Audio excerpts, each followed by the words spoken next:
just wanna walk right out of this room. With everybody has a potion heart.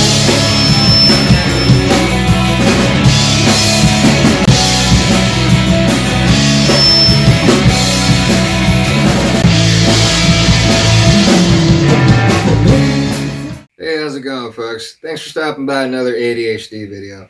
So for today, what we're going to talk about is ADHD and how it impacts relationships, and what perhaps we can do to help out ourselves and our significant other that might have ADHD, or perhaps a close friend or family member. So there are multiple tools that we can utilize in order to help out. Knowledge truly is power. The more we know ourselves, the more we know our partner, the more we know our friend or family member or colleague, the better we can help them out. And vice versa, it goes both ways. The better you can also be helped out as well.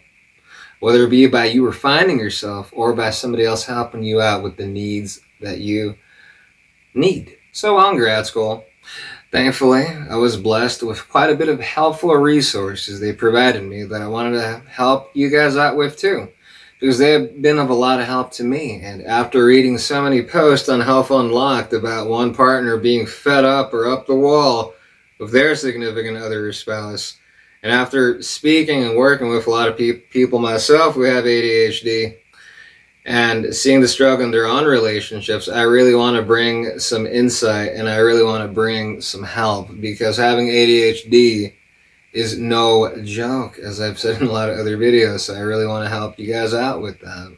Every relationship, every individual requires different needs and expects different things, and the ADHD can certainly complicate this. And we have to understand that there exists taking care and helping out the ADHD, that there also exists taking care and helping out the person and the unique nature of their personality, cognitive functions, and what they need.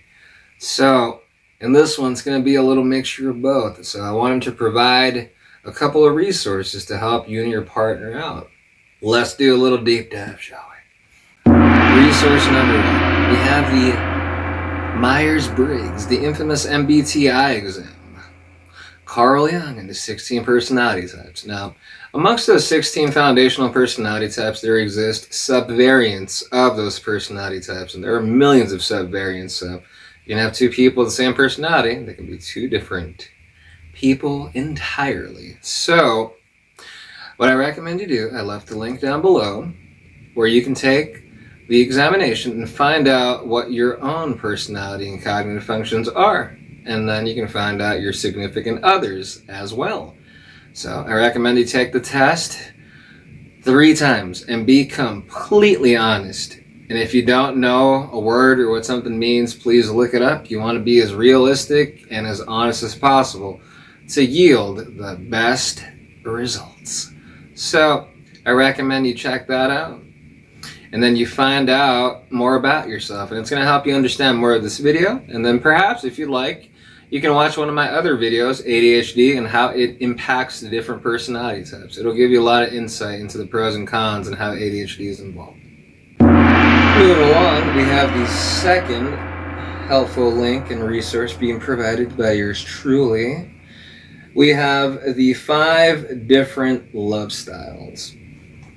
So on the first list of love styles here, out of the 5, we have number 1, the avoider. Avoiders, coming from homes that are often low in affection, but which place high value on independence and self-reliance. The avoider grows up learning only to take care of themselves, to deal with anxiety of having so little comfort and nurturing from their parents, etc., etc. You can read that on if you get that result later on. Or we have the second choice, the pleaser. Or we have the second choice, the pleaser. Pleasers usually grow up in homes with a parent who is overly protective, angry, and or critical. Pleaser children do everything they can to be good and avoid troubling their highly reactive parent, etc., etc. Or, the third option, we have the vacillator. Growing up with an unpredictable parent, vacillators' needs aren't top priority. Without consistent parental affection, they develop feelings of abandonment. etc., etc. Or perhaps you might be a controller. Controllers need control to ensure that the vulnerable and negative feelings they experience in childhood remain suppressed from their adult lives. Having control means having protection from feelings like fear, humiliation, and helplessness. However, anger is the one emotion that is not vulnerable. Or perhaps are you a victim? The victim. Kids survive a chaotic home environment by trying to stay under the radar, making themselves as invisible as possible. They'll hide and appease, learning how to escape into their own heads to lessen the pain from their angry, violent, chaotic parents, etc., etc. And that says quite a lot about someone. As we can see, a person's upbringing and the environment of which they grow up in is truly important. It says a lot about them and what they need and what's required sometimes for them. So something to look into if you're a partner, something for you guys to talk about. So I highly recommend that the both of you find out what your love style is each, so you can help each other out and better understand each other and help out the ADHD as well. Let's go on now to the next point, to the next helpful link. Next helpful link to help you out in your relationship is the Enneagram. The Enneagram examination is very interesting because it correlates quite a bit with your cognitive functions. So we see our skill set within our cognitive functions when we take the MBTI, and you see your 4 core functions. Now, what drives your personality is something different entirely a lot of the time, and that comes also from our childhood. It's hard to notice a theme. Our childhood is quite important. So, if you're a parent, really take that into consideration. But going back to what I was saying, the Enneagram exam, basically, it gets its information, interestingly enough, well, besides the questions, obviously, but it's a big reflection upon a lot of our childhood trauma. Now, all of us have different sorts of traumatic incidents of different levels and different varieties, and we were younger, and a lot of the time, that's what forms our Enneagram function. So, when I found out my Enneagram function, it was like, wow, this makes a lot of sense. And having inattentive ADHD and having it undiagnosed until my mid-20s, I can certainly understand why this is my Enneagram number. So, a lot of introspection, a lot of deep dive learning I did for myself, and I'm like, wow, I have a lot of these characteristics, and wow, do I need to work on this and that and this and that. So, you're probably going to have one of those moments as well. So I recommend you and your partner go individually and take the Enneagram exam so you can see what your biggest drives are. The Enneagram exam yields quite a bit of information. It's going to give you a lot of information as to what situations and circumstances can be helpful and which ones are not helpful, what you kind of need, what, habits and things of that nature. That can certainly be a benefit to know for your partner and for yourself. So the Enneagram exam is really helpful, and I really recommend it. The link is down below. Let's move on down to the next part. And for the final point of assistance here, we have the 5 different love languages. There are 5 different ways in which some research has shown that people show and require affection. So go check that out. Go take the examination. But first, let's do a little talking about it. So here we have the 5 love languages. These are things that we do in order to display and show our love to our friends and our significant other and other people, etc., etc. So the 5 love languages. We have the first one. These are people who give words of affirmation, are very supportive, loving, encouraging to people. Then we have number 2. These are people who like to give gifts or like to receive gifts. It just makes the biggest difference in the world to them. And then we have 3, acts of service. These are people who appreciate being helped out, having things done for them. And this can be definitely very relatable to a lot of people with ADHD who had such a difficult time doing something when they were younger that having help with something meant so much that they grew to have that as their love language. So it could be that for certain people with ADHD. And we have the other one, we have quality time. These are people who just love spending time together with the person that they're interested in, their significant other, their family members, their friends. Just that quality time, that time between them and fill in the blank. And then we have number 5, we have people whose love language is physical touch. So take that as you will, and take the examination.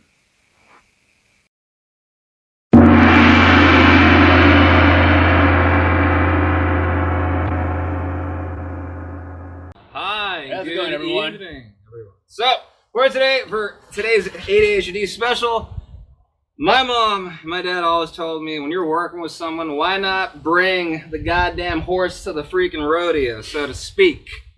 So you're going to hear from the horse's mouth, an ESTP and an ESFP. How do we handle ADHD? What weaknesses lie forth, and what can we do about it? My friends, my colleagues, my brothers, my tax consultants, my Jewish rabbis, and everything else. Hello, how are you? Rabbi Andy, good to see you. Hello, hi there. Shalom, halom. So, exactly. Ma shalom, people. anyway, actually, let the people know how many DJ sets have you done at a Jewish bar mitzvah and bat mitzvah? Yeah, well, too many to count, my brother. Too many to count. Yeah, we're multicultural people. We've played lots of money in it. Lots of good tip. Anyway, so now what we're gonna do is the same thing we're doing with every other ADHD series, but for this one, since ESTPs and ESFPs are very social and I'm very intuitive and can bore people a little too easily, I brought the 2 cognitive functions over here so we can talk about it together. So, gentlemen, with that being said, let's get to it. They're gonna be looking at their notes, same notes I got over here. So it's not that they're not looking at your beautiful eyes, it's just that we're trying to reflect over here, okay? Yeah, absolutely. Like I said, this is all reflective. This is all how we understand our situations, how we deal with our certain crisis response. So hopefully with our stories, we can help you out, and hopefully you'll be able to apply a little bit to yourselves. So Absolutely. As we delve into ourselves, I hope you guys are able to reflect amongst yourselves as well. You guys will definitely learn something from each one of us. Absolutely. Open your mind, open your heart, and we'll learn a little something together. All right. All right, Go! let's get to it.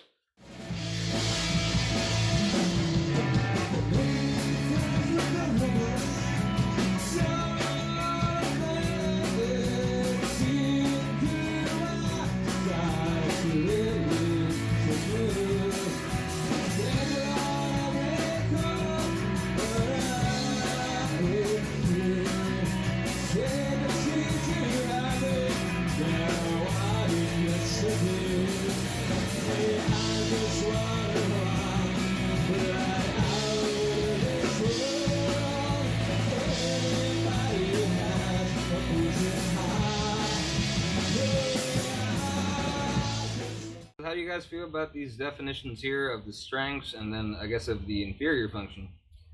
The inferior function right here for me is actually it kind of talks to me because a great example right here. It's on our notes right here. Like I said, everything is fact-based. Everything is right here written down for us, and we're able to discuss it. So if you're coming in cold and you're saying, okay, what are we talking about here? What's going on? Like, why am I watching this video? Exactly. Yeah. We have this right here because sometimes, like us, I'm a very natural person. I'm kind of in the fly kind of moment because the thing is, it's catching emotion. It's capturing how much knowledge you can apply to yourself at the moment.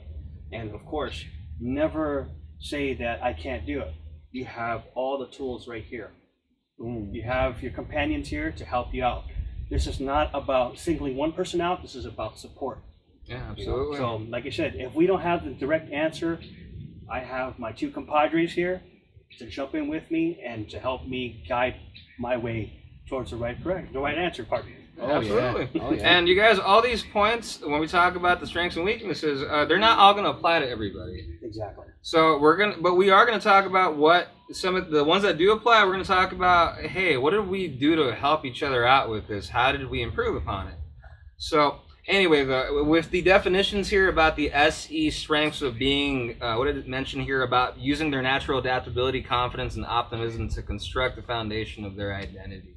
I think that's a really good point. You guys are very masters of kind of knowing what to do in certain moments. And being with you guys in so many life or death situations over the years has definitely taught me that, yeah, you have to know what to do and be, slick and fast about it. The moment is happening at that very moment of time that you cannot just go back and reflect in the past, or you can't reflect in the future. You just got to focus on the now. The now moment. Another thing is people will perceive that as quick-witted. That is actually a response to your mental ability. The thing is that just imagine you have a piece of puzzle in your brain that you have solved before. You have seen a similar situation. You may not have adapted it correctly or picture by picture, but you yourself, and I include myself in this, you have seen a situation before. You can apply the answers of certain crises to actually correct it. That is what makes you feel that you're kind of in the moment. Yeah. Mm-hmm. But you've seen it. For me, I've seen it before. I'll be like, okay, maybe that doesn't work. Maybe I can try this instead. Yeah. It's kind of like, it's not about rolling the dice. Is that you've seen a treading path before. You try to take it. It didn't work. Let's say if you see a car crash up ahead, you're not going to go up to the car and say, oh, wow, somebody crashed. What are you going to do? Try to avoid it because you've seen it up ahead and you've seen this type of thing before. That is what I apply sometimes, and that's what kind of makes me feel in the moment. Because sometimes when you have a certain case, you have a certain area that you have to respond to, it just, your light turns on. And some people who are either inept at confronting a situation, and you are the person who can actually do it. But the thing is, sometimes, depending on how much your knowledge is, depending how fast you can acquire your response, it could be received as negative, or it could be positive. It's true. The delivery, the pace of delivery, the intonation of delivery, whether we're looking at your eyes when deliver it, everything, body language, all of that is going to determine how you're going to take it and where you're at in your mental journey, where you're at emotionally, cognitively. With cognitive behavioral therapy, that's the type of therapy that I practice with my clients. I help them reach different points in their mind, whether they have difficulty with anxiety, depression, or anger issues, whatever it is. You have to reach that point in your mind of what triggers me, what takes me there. And most importantly, what do I do when I get there? Yeah. Do I allow the negativity to make me act out in intense manners? Am I avoidant? Do I go to workaholism and overwork myself? Do I go to my hedonistic, maybe addictions, or do I go to bad habits? What do we do? So a lot of these points that we're going to discuss today, that's what happens when these points are not addressed. And life can take us to all these difficult paths. And that's one of the main reasons why I wanted to bring our good friends over here on board for today. All right. Okay, so let's go on for the first point over here. Okay, so the first point, have trouble grasping metaphorical, symbolic, or hidden meanings. Any of you have any trouble with that? Luckily, I don't have it often. But it depends on how I'm thinking. It depends on what my mindset is. Right. Sometimes somebody can tell me something and I just don't understand it because of my emotional state. Yeah. My emotional state. Their maturity to will make responses out of what I reach. Like the moment of the time of what's going on, you may not be like really looking at it at their own perception. Like they can be looking at your own perception. Yeah. Like your emotional. It's like for state me, of mind. Like if you're sad that day, your favorite team just lost, your favorite band broke up, or like a reunion of a band you liked with the singer you don't like is the one coming back or something. I'm just saying. Yeah, you cannot. It can block it. It can block it because it can make you be like, I don't want to just, no, I don't like that. The other person can perceive that as like, oh man, this guy's being negative right now, or because he's not listening to me. Right. As ESTPs and ESFPs, we tend to take that emotionally, and then that we feel, if we don't understand it, we feel inferior. We feel like we don't, like, oh man, like I just shot my shot, and oh man, do I have to lie and say yes, I get it, but at the same time, just to get the conversation continue to go? Exactly. It's like, are you going to lead a dying conversation, or are you going to try to change the subject, or if it's too emotional for you, are you going to respond negatively? Is it going to affect you to the point where it hits your heart and mind? It changes the way you're emotionally receptive. And I'm going back to the emotions because we are back at the ESTP, ESFP. And I gotta say, I've learned so much. Like, it's such a blessing for me as an NT, INTP/J, depending on the month of the year. To hear you guys say that, because believe it or not, as an INT, I don't think like that. For me, when someone tells me something, regardless of how brutal it is, I have to think of the fact as brutal as it is, no matter what. I have to analyze it first. And then I compare it to the most realistic part of what can happen or what is.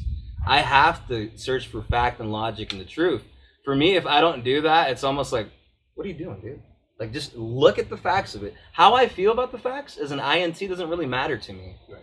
How I feel about something, it's what I do about it that matters to me more. So as a T, a thinking type, it's not that I can't have feelings, I do. It's just that I have more control over when I allow emotion to enter what I'm talking about or what I'm reflecting upon. And so what they're saying, ESTPs, ESFPs, sometimes it's hard to do that. Because sometimes you're just caught in the heat of the emotional or whatever moment of that time. And it goes back to being what we are as ESTPs and, what was it? ESFP. Yeah, the ESFP. We are very emotional. We are very, we are very caring of people. Oh, yeah. We tend to have our hearts in the sleeves. It makes it look like we're always trying to be positive, but in reality, we're trying not to get hurt.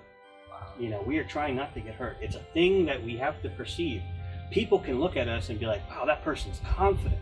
And the thing is, what's the best thing? That is your defense. Looking confident, looking like I got this under control. I know exactly what I'm doing.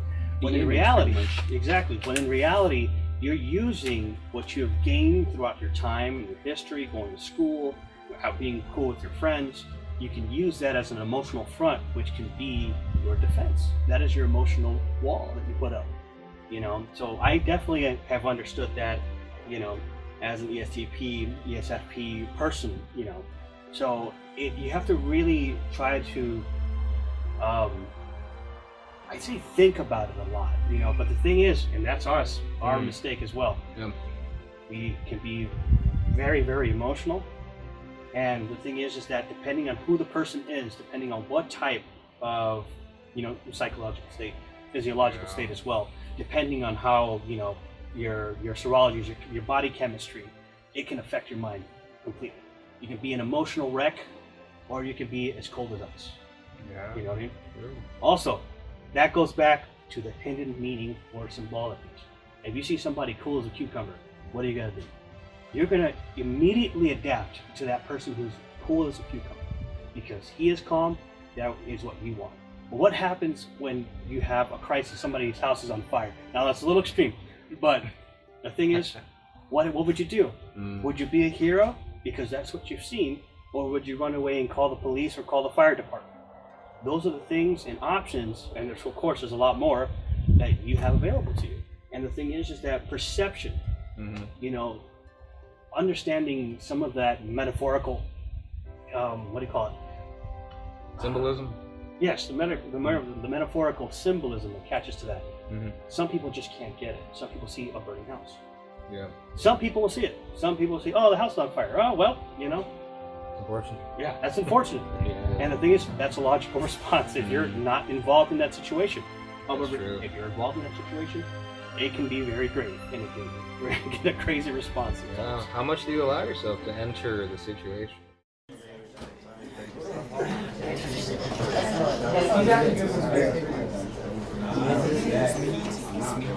Spider-Man.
personal needs and priorities because of excessive attention paid to external events.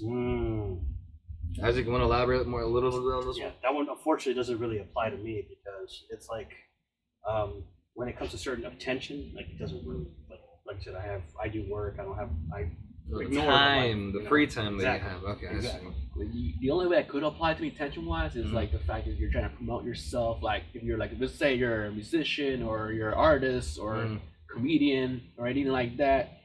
That's the goal game. You gotta be out there. You gotta be out there, be promoting yourself and like making sure everyone sees your stuff. Pretty much, you know. Yeah, that's true. That's very true. Yeah. Now, what I wanted to ask though, Isaac, in terms of that, has there been a time where you felt the ADHD made you like overdo yourself, or you were like hyping yourself up, like for 2 weeks straight, and weren't taking care of yourself enough, or sleeping enough, or maybe eating at a certain time, stuff like that? Because people with ADHD, that's what they struggle with. I can see myself doing that. Like, yeah. What have you done on those times to help yourself out? To help myself? Yeah, keep yourself on check. Like, what would you tell another ESFP who's going full hype man, like going crazy right now, trying to sell their show out, be like, hey, come to this, I'm on fire, I'm doing this, but I haven't eaten, so please forgive me. You gotta take a break. You gotta like look into the eye of the viewer. You gotta take a break and you're like either go for a walk or go outside or go for a little drive or something, or like like whatever makes you stress-free, pretty much, that you need to take a little break for yourself. Self-care. Yeah, whatever works for you. Take a day where it's just you to yourself. No social media or maybe a little bit of phone. You just chill, get some healthy snacks and lounge. Take a breather. Take a breather, exactly. For us, it's, believe it or not, we jam out. That's how we de-stress. Yeah, that's right. We play music. Speaking of which, we got a concert coming up at a certain school over here. We're going to give you a promo video later on, but you heard it first. So, anyway, did you want to add anything else, brother, to that point? Well, when it comes to that, I can only apply this at the moment to work. Okay. I get a lot. I'm going to put myself, of course, in the mix. Sometimes I get a lot of anxiety when I have to go to work, when I know tomorrow's going to be a crummy day because I'm a healthcare worker. I don't have a lot of people at work, so sometimes I have to do it by myself, and I get a lot of that anxiety. From what I've learned throughout my lifetime is, especially when I'm going to sleep, I try to silence my mind by saying 1, 2, 3, 4. I keep doing that until the information and the words and my thoughts slow down to a point where I'm just concentrating on the number. That's what I usually apply to calm myself. Is there a certain? That's good. Is there a certain name to that technique? I totally forgot, but it is a technique to do. Reminds me of breathing techniques. It's like breathing, exactly. Yeah. Breathing techniques also help as well. Yeah, absolutely. Never take that for granted. So big breath, out. The thing is, if you keep going in and out like crazy, you're gonna hyperventilate. Don't do that. Slowly, gently, just breathe in, breathe out. Like give yourself 10 seconds. This is not a breathing video, but still. Exactly. Yeah, but I have a video on RSD, and sometimes our mind, when RSD hits, those of us with ADHD, and we're overwhelmed because we feel like someone rejected us, or we rejected somebody, or let them down, and feel horrible, and that's on our mind all night. How could that person have done that to me? How could that person have done that to me? I can't sleep. Or how could I have done that to that person? So that breathing technique of counting with the duration of numbers extended is really helpful. I have a breathing technique on an RSD video, link up above, if you want to check it out, that talks about what Andy's talking about, because it's really helpful. Something that helps out as well is, for me, I do this really quick, is I turn, it's not good to sleep on your back, but I do it for maybe 10 minutes, I sleep on my back, and then for some reason, that gets me to sleep. And then I wake up just in time where I'm like, oh, I'm unconscious now almost. I'm like, I need to turn around now so I can knock out. That usually does the job, but my sleeping regimen, like I've modified it a bit. I'm taking CBD oil now with collagen, MCT oil supplements, and flaxseed oil. Taking melatonin with that as well, 300 micrograms, and CBD oil, CBD oil, not CBT cognitive. That's a new one coming up. It's a new one coming up. Anyway, with CBD oil, it's really good. Just very little of it. It's really good. It'll knock you out. It'll get your body numb enough to be able to get the temperature for you to go to the next stage of sleep, which is what stops a lot of people from sleeping. Another way to sleep or like calm yourself down is listening to podcasts or watching TV. Mine. You'll get bored enough to knock it out. Yeah, I'm just kidding. Watching TV or listening to music, or like you're listening to something, you're self-consciously putting yourself like to sleep or making yourself restful, like this is making your brain like the thing is cool down for damage. That works for a lot of the people who have ADHD, because the thing is, what do? We have a lot of information in our heads going through. Boom, So bing, bing, bing, bing. if you're watching a single road, if you're watching just one thing, your mind's just like, oh, you're gonna calm down. You're gonna take a breather. You're like, wow, okay, I think I can go to sleep now. You know, so it's about trying to slow down your thought patterns. There you go. Get to that what do they call it? Your happy place. For instance, for me, happy place. I watch something nostalgic right before I go to sleep. I just knock out. Like I'll put on Boy Meets World or a show from our past or something, and it'll make me feel really good. In the background, but you're actually asleep. Yeah, I'm getting to sleep. Right when I get to that point, I'm like, okay, I'm about to pass that. Click, turn off. My wonderful partner, she's gonna be amazing because like before I go to sleep, I used to just be on YouTube all the time, and now I read. You know, and I read very, very difficult things because I am such a not a reader. It will basically calm my mind to the point where I'm just like, and that's it. Serenade the mind through literature. Exactly. There's many ways to serenade your mind. Yeah, absolutely. Tea as well, you know, other supplements. L-theanine, it's green tea in supplement form. I have a whole supplement video playlist, link up above. You guys want to check it out because you guys don't have to be suffering. There's different herbs and different vitamins and supplements that can help out. H2O? Water. H2O, water, makes you to stay hydrated. I kid you not. That's an underrated subject matter, how people are not hydrated enough. Also, trust your bodies. Yeah. Trust your bodies. Your bodies will tell you what it needs. Yeah, absolutely. And the thing body's is, telling you something, listen to it. Exactly. Sometimes, well, most of the time in this world that we live in now, a lot of people are not taught to listen to their bodies. And that's why a lot of people resign to using other chemicals and other stuff to get that. Coping mechanisms? Yeah, exactly. Coping mechanisms to actually get you going. So pay attention to your body. It tells you warnings. Absolutely. Because you're not yourself. This beautiful your gut right body here. is not yourself. Yourself is yourself, but your body is a separate self. Yeah, there you go. All right. Anyways, you're gonna talk about what we're gonna say about the gut, man. I had the big introduction. Well, the thing is, what happened? I had to ADHD mission accomplished. Exactly. We didn't let go of the gut because you brought it in, you hooked it, and make it sicker. The thing is, your body tends to tell you things. What happens when your eyes get blurry? You need glasses, right? This is a way to compensate for what's happening to your body. You put this on because this is my coping mechanism because I can't see. What happens when you're overweight?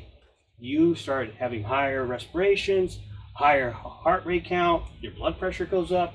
Your body's telling you, hey, whoa, this is happening to me. So the thing is, in short, pay attention to your body because it'll tell you what's going on. Yeah, go to the doctor every once in a while, folks.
Okay, so next point.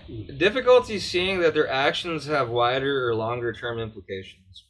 Oh. See, now that for me is a good one. Okay. Just imagine, I'll put myself as well as a healthcare worker, you're helping a patient out.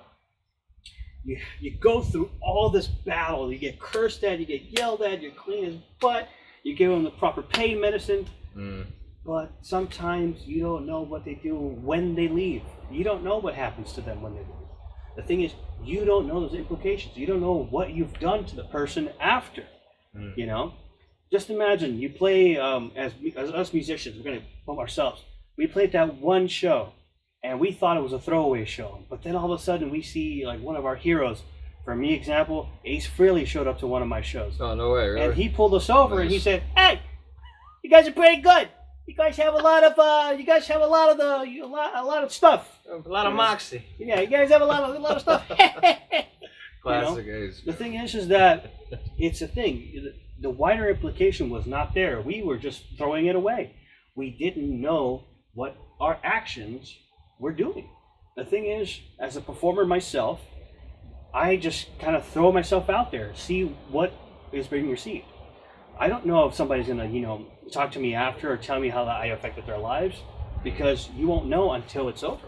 Yeah. You won't know until the end result. You come up to the end result. And then you won't know unless you tell them too. If something or someone has made a big impact on you in a positive way, let them know. So a comment is what I'm trying to say, y'all, for my followers. No, I'm just joking. I appreciate the comments I've gotten from the people, because I didn't really want to do this channel. I don't see, socially as a musician and maybe as a therapist, it's one thing. But for me to make a YouTube channel and believe that I'm going to get a following, it's not really me, because I'm not a hip or trendy person. And it's not because I can't. It's just because I don't like the mainstream as much, because it's very insincere. I'm the same way. It's tough. And most people don't understand that. As musicians ourselves, working in a place where everybody has a mask on, it's hard to be yourself. It's very difficult to be yourself. Yeah, so little by little, like what Andy's saying, it's very important. We have to be okay with being ourselves. And if we haven't been able to do that, start setting up a boundary little by little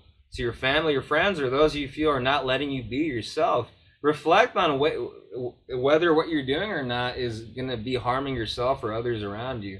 And if it is, maybe reflect on it a little bit more. But you do have a right as a human being to set a boundary when you feel that people are overstepping your boundary. Okay? Absolutely. Absolutely. Yeah. So, very good. Let's move on.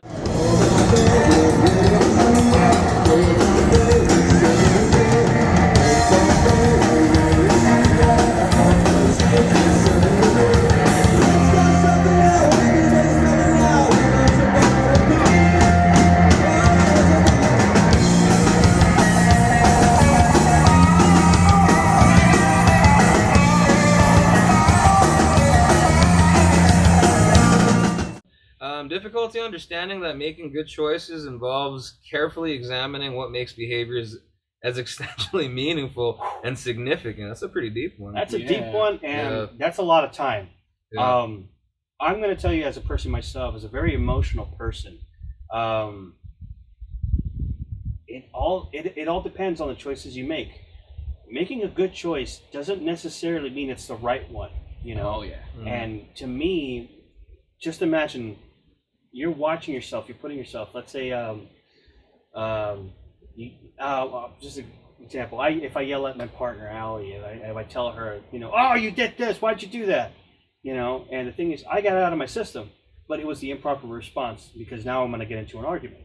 And the thing is, I don't know how meaningful that was, how hard it hit her.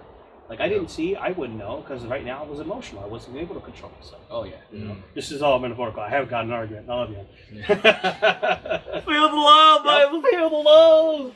Well, like I said, it's hard to sometimes examine and take care of yourself. It's kind of hard. Oh, yeah. A good example is, it's hard to watch what you say. In the heat of the moment, in especially. the heat of the moment, Sure. exactly. Mm-hmm. It's very difficult to watch what you say, and you don't know how hard it is. Sometimes people at work, when you guys are working, you get that one worker that just gets it going. It's just like, what the heck, man? What are you doing? That is your emotional response. You're making a choice. You're making the choice to decide, hey, I'm gonna take it out on this guy because he is doing this. Right. So that's one of them right there.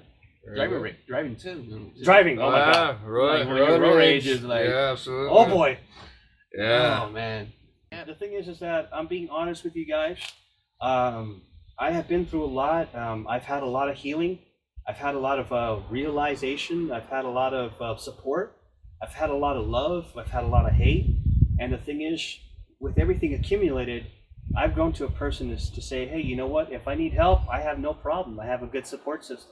So I'm definitely happy to share with you guys and share a little bit of my history for what it's worth. There you go. Isaac, any words?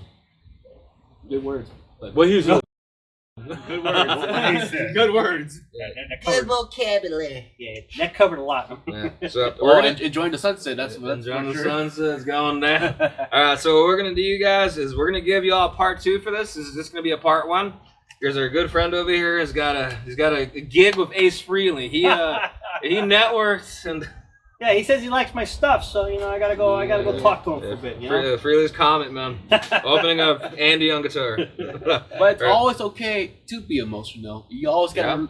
You have to validate your emotions. Yes. But at the same time, don't let them dominate you. You have to. That's another. No, bro. That's gonna be for part 2 because that's pretty. Those points are brought up more in part 2. Being emotionally dominant, it's such a big vulnerable. one. It's For next vulnerability. time, Vulnerability. you'll see it.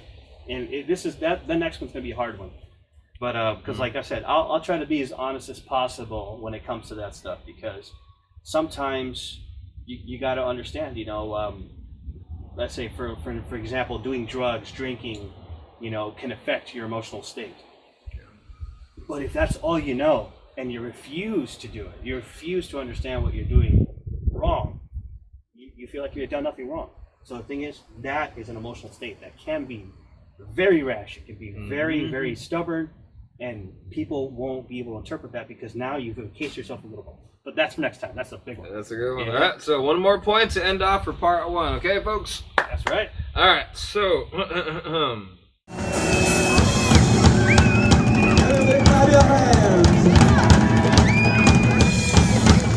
We're gonna get something, you ready?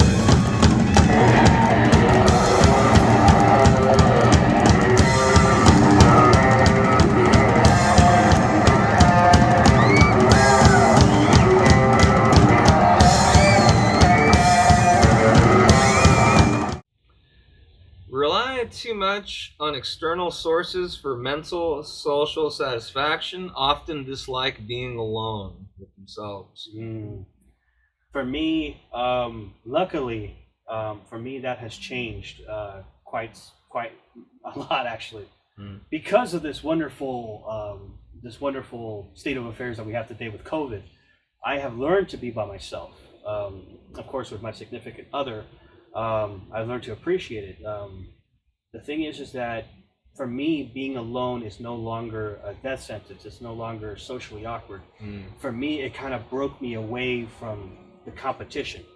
It kind of broke me away from being always involved, always having to catch up and to the new latest trend. So for me, it's been a blessing because I was able to kick back and enjoy what I thought was my paradise. Yeah. So for other people, it can be very, very, very, that's stressful. If you're constantly having to keep up with the latest of stuff, that can be stressful in and of itself. Exactly. And some people feel that if they don't do that, they're not going to be cared and loved for it.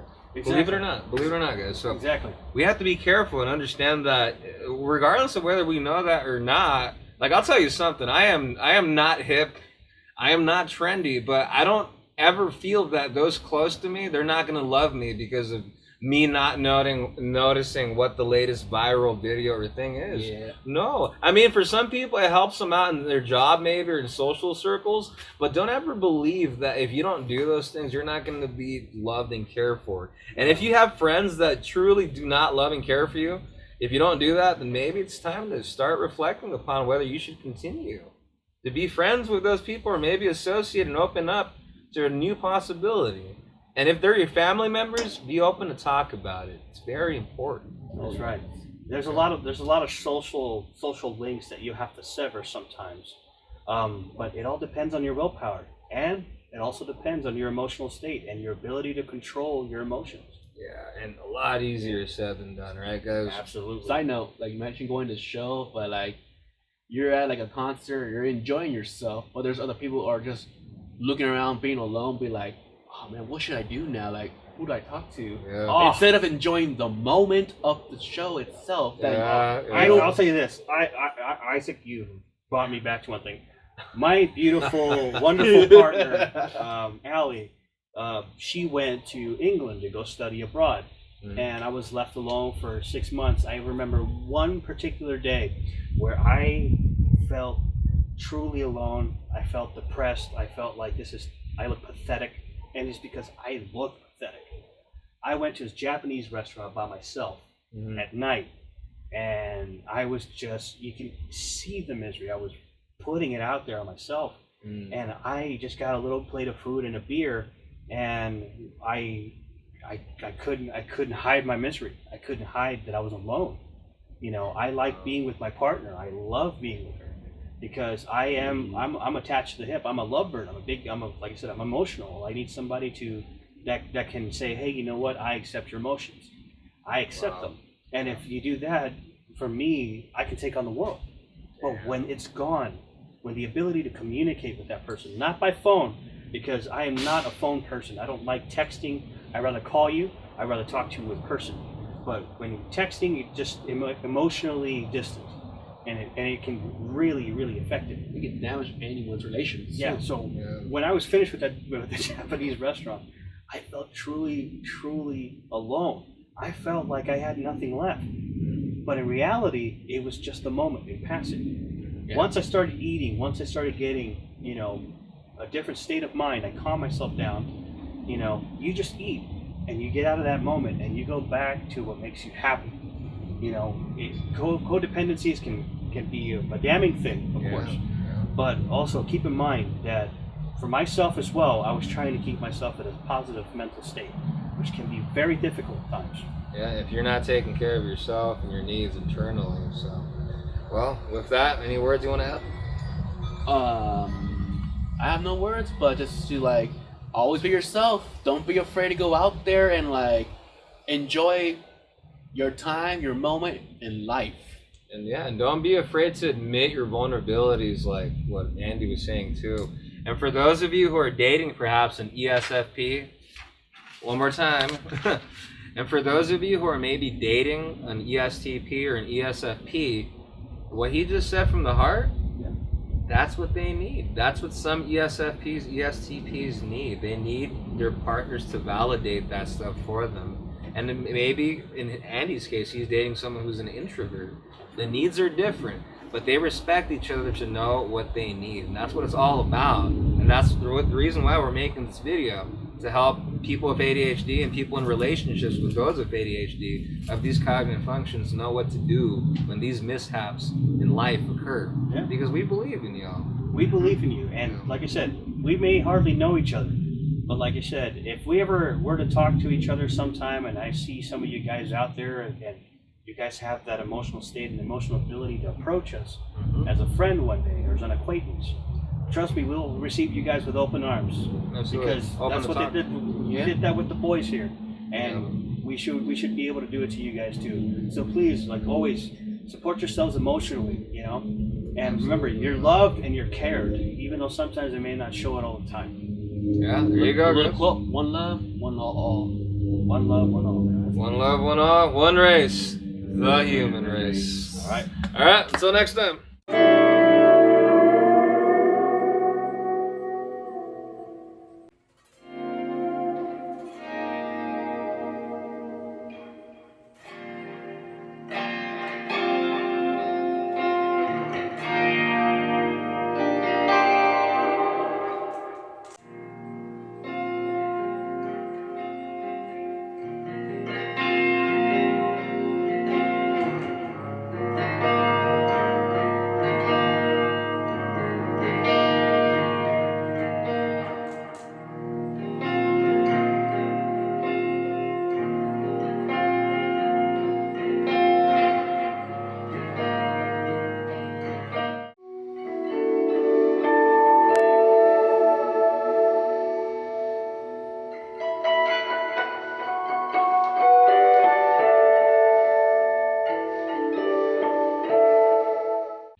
How's it going, everyone, and welcome to the second portion of the ESTP ESFP video series. So we came back from a yoga retreat in the Peruvian mountains. As you can see, Andy over here looks refreshed, Isaac over here refreshed, and myself, without question, refreshed. We are in oneness now, and we are very, very happy to be with you guys here and talk a little more about this wonderful subject that can also be touchy, yet also touching. Oh, yeah. I like that. I like that. That was very good. All right, y'all. So moving on, since we already explained what we're doing earlier on, let's go to the next point, okay? Do it. So, can appear impulsive, brash, or superficial to others. Something that perhaps you or somebody you know has struggled with, and how was it approached in your lives, guys? Oh man, I guess I could open up with that one. For me, sometimes when I feel like I hurt somebody's feelings, or if I want to do something and people don't really understand, the impulse can just be like, well, I'm gonna go ahead and do it. Or let's say, oh, I don't want to, like, let's say if you have somebody else, a friend of yours, or a spouse or a partner, and let's say they don't want to do that, but previously you were going to do it and now you're not. You're going to go ahead and do it anyways because it's going to seem you're emotional. You're like, I want to. Well, fine. You don't want to do it. Well, I'm going to do it again. Okay, I'm just going to go do it. So in reality, it's you're trying to appease the other person. You're trying to get them on your side again, but it looks impulsive. It looks like you're just stubborn. You know, it can be a very, very kind of caustic reality of understanding what you did, but it is kind of like kicking and screaming you're going to do it, and it can seem very brash, but in reality, you're trying to get that person back on your side. Oh, that's hard too, because we might have to act unlike ourselves. Like something that we might never say or do just for the sake of the moment of helping out the family member or person. And then while you're trying to help out the person, they might call it out later. Hey, why were you being insincere there? Not even being aware that you're trying to help them. Yeah, like some people will, like I said, it depends on the time and it depends on the scene that you're in right there at the moment. Yeah. You may not understand it at the time, but you probably meant well. But in reality, from the outside perspective, it can look like you were just being just ruthless, just absolutely like, hey, I'm just gonna go do it, whatever. I'm not gonna listen to anybody. I'm just gonna go do it. But it's because we wanted to get it done. We got emotional about it. We got the emotions control, and that is something that also has to be a tough one to control. Yeah, especially when you're trying to have your point like pointed out, like you're trying to prove a point, or like you're trying to like, hey, like I'm trying to help you out at the same time, but like the way you're thinking about it, like it's like, damn, this is like, it's very rough to like hear all those comments. It's like very rough and very like, I don't want to hear it right now. I don't want to talk about it right now. Like, why did you bring that up? Type of situation. Yeah. And some people can't have that subject brought up. So what can we do when they can't get the whole subject at once? Is we have to dissect and compartmentalize the different parts, and we have to address the most easily addressed first. Yes. Right?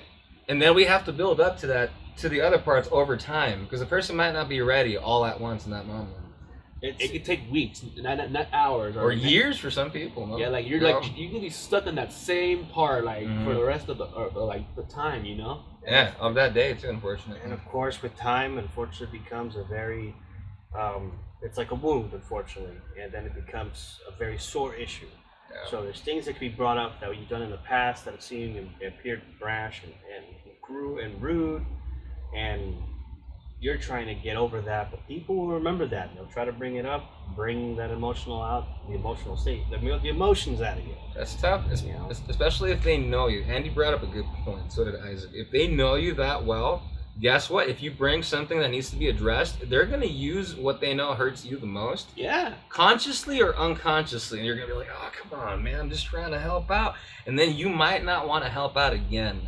Because of that feeling, afraid to go back to that same boat again. Yeah, hurt is hurting more hurt or causing more hurt at that point. And then, even though you mean well, right? And knowing some of us like that, for me, it's like it's burning a bridge. Once you burn that bridge, it's really hard to repair. Oh yeah. It can't be repaired, but it takes both sides to build the bridge again.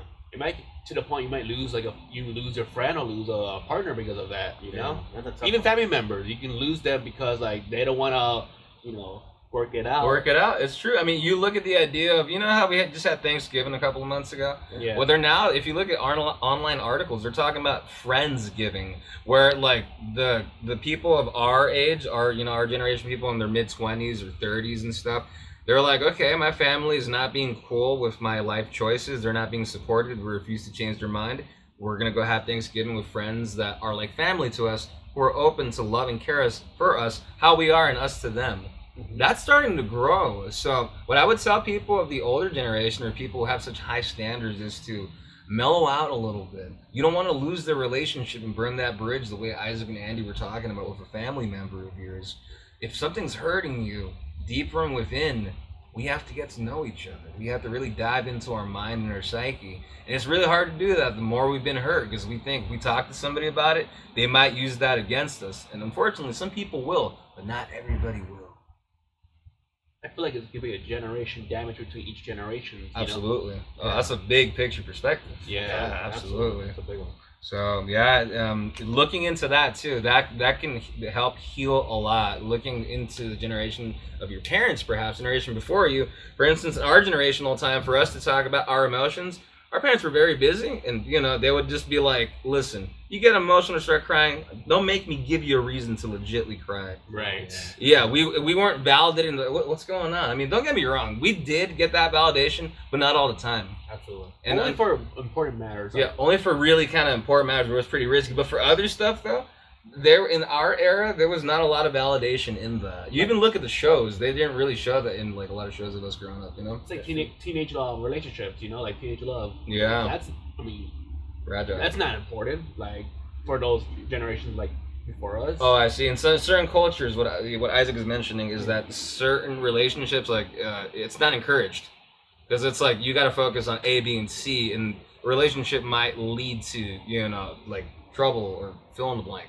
Exactly. So, and as a lot of teenagers and a lot of people with ADHD, as teenagers, there's a lot of explosive moments, a lot of very, very critical rejection, sensitive dysphoria, sensitivity.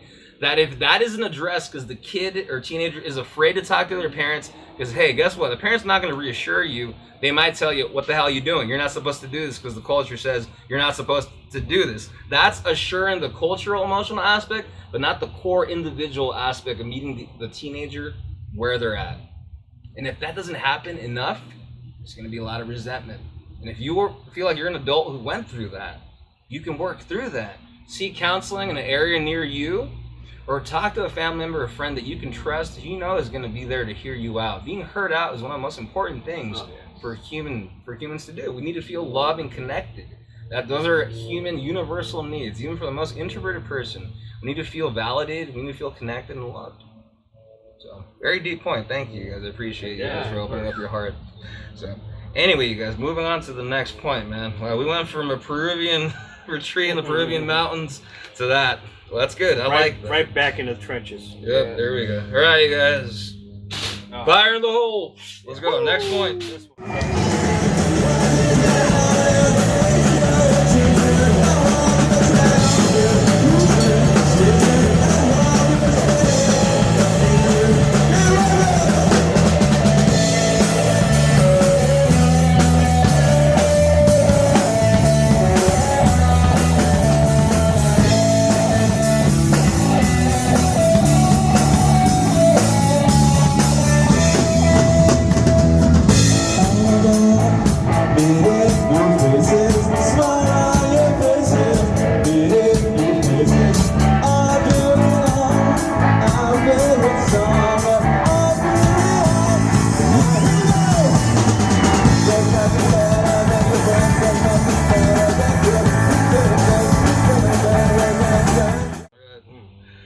Ooh, man, okay, so easily bored, needing situations to move quickly with enough variety to hold their attention. Restless. This, I think, I can speak for myself, and I can speak for my good friend over here, Isaac. We need moving parts. For me, I can't look at something and just be like, well, that's that. I am very patient, don't get me wrong. I have a lot of patience. But, for example, teaching things. To me, I can get very impatient if I don't see the results right away. I am the type of person that when I'm teaching people or somebody has to learn from me, it has to be my way. Otherwise, I will be bored and I'll walk away from it all. It's very, very hard to keep my attention into one thing. Even though I am task-oriented, I'm not a big multitasker. That's a totally different mentality from work-related issues to creative issues. For me, talking in general as a person, if you don't have a conversation, or you're having a conversation with me, and it's just not interesting, you are going to see some faces that you've probably never seen from somebody who thought you were interested. For me, it could just turn off, and I'd be like, oh, yeah, It's like those great. conversations. I got. yeah. Oh wow, phone call. Excuse me. The Larry David moment. It's like those conversations where you like someone's spilling out their problems, but not willing to solve the problem. They're just or take your advice. They're just expressing their issues, but like they're gonna keep doing that over and over again, like to the next day and the next day. Like they're gonna keep saying their issues, but not actually trying to solve the problem. Or let's say I'm trying to give them advice about it. Nothing. Another thing is that a classic one, and this is for I think all of us, mundane conversations. Just regular A to B conversations can be extremely boring without any kind of variety, which I'm very thankful that my two honchos here are very colorful. They're always attention grabbing. We were not, well, to each other because we are friends. Yeah. But the thing is that to keep up with that kind of attention, to keep up with that kind of variety of words, this is why people read comics, this is why people play music. It's to hold that attention. But just imagine if you're cruising, for me, cruising down that road, it's just straight. Like there's nothing on left or right hand side, there's nothing to see. It's very boring. So there's a lot of things right there that can just be immediately alarming and make you seem like you're an uninterested person. So yeah. Yeah. Like you can let's say when you're driving on the road, I play some music. Yeah. I get distracted by the song to the point like I forgot where I was even doing. Great example will be today. This is Valentine's Day of 2022. I was driving with my girlfriend, and I just happened to bump a bunch of cool, wacky tunes, and my poor girlfriend was feeling nauseous, and I was literally like in my own world. Because I loved what I painted. I loved the sounds that were coming in. I was vibing. I was having a great time. It was an hour drive, so I was like having a blast. And then my poor girlfriend Allie, she was feeling a little nauseous. She's like, "Oh, this driving sucks. It's too long, and I'm hungry." And I'm like, "Oh, that immediately kind of put me down. Like I gotta start doing something about this." Yeah, to address the moment. Exactly. So yeah. Very good. Wow. And you want to add a little more to that? Repeat the question again.